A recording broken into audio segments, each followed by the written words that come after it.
Wear a mask and take off your shoes. The new corona changes the habits of New Yorkers. In New York State, as a countermeasure against the new coronavirus, starting April 17, the wearing of masks when going out is mandatory.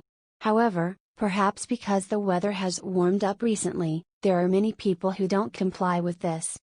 Originally, it was not customary to wear masks in the US, as it is in Japan. Especially among African Americans and Hispanics, there were many people who did not wear masks. That is, if they wore masks, they could be mistaken for criminals and shot or arrested. However, the lack of masks for those reasons has led to an increase in the number of people infected by these people. It is also said that they were. Of course, even if we broaden the scope to include New Yorkers in general, there were many people who did not wear masks. If you go back 100 years, when the Spanish flu was so prevalent, they called for the wearing of masks, but in the end again, it was not a customary practice for them to wear masks. This is in stark contrast to the Japanese who wear masks as a countermeasure against hay fever and flu. The neighbors started taking their shoes off outside. Now that New York City is moving toward the resumption of economic activity across the United States, there is much talk of revising our habits in preparation for the post-corona era. When the spread of the new coronavirus has been halted, it has been said that the handshake and hugging that used to be done in Japan should disappear for the time being. Whether or not it will stick in the long term remains to be seen, but I personally think that the Japanese style of bowing, etc. I am secretly hoping that this will be an opportunity for people to reconsider when the outbreak occurs. Since the outbreak, he has taken off his shoes outside and not brought them into his room. The difference between the American custom of walking around the room with feet on the ground and the Japanese culture of taking your shoes off at the door is some believe that the difference has something to do with the difference in the spread of the number of people infected this time.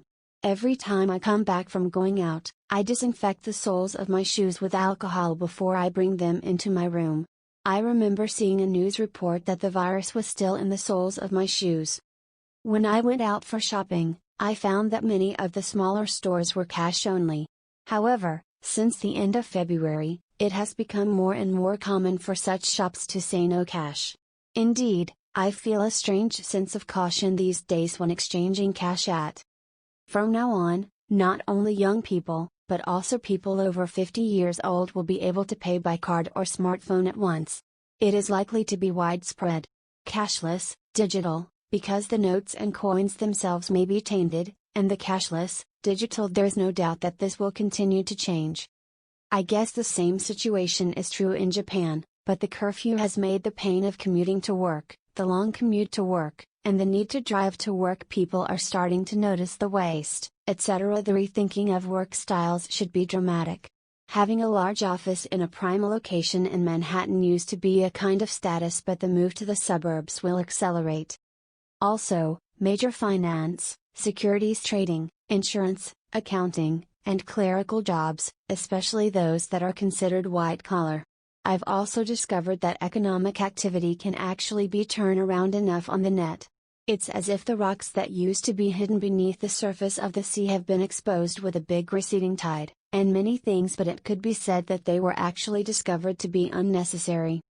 In view of the rationality of the economy and the pursuit of efficiency, if it will reduce costs, it is not a separation of jobs and housing but a separation of life in the sense of enriching the quality of life. It is also the same as work and home. Of course, it depends on the type of work, but I think it is important to understand that our company will ask our employees to work while improving the quality of their lives. Especially the younger generation is attracted to companies that say, "You can work from home half the week too." It would be a good thing. This would also free you from relationships at work and reduce your stress. They would also spend less time commuting to work, spend more time with their families, pursue a richer lifestyle, and be more eco-conscious. Transitioning to a lifestyle, it is unlikely that they will return to their old form even after the current crisis. People will continue to search for ways to create a corona society. With the new coronavirus, economic activity was halted and the atmosphere and oceans were purified. We are now hearing more and more reports of how human activities have been polluting the global environment.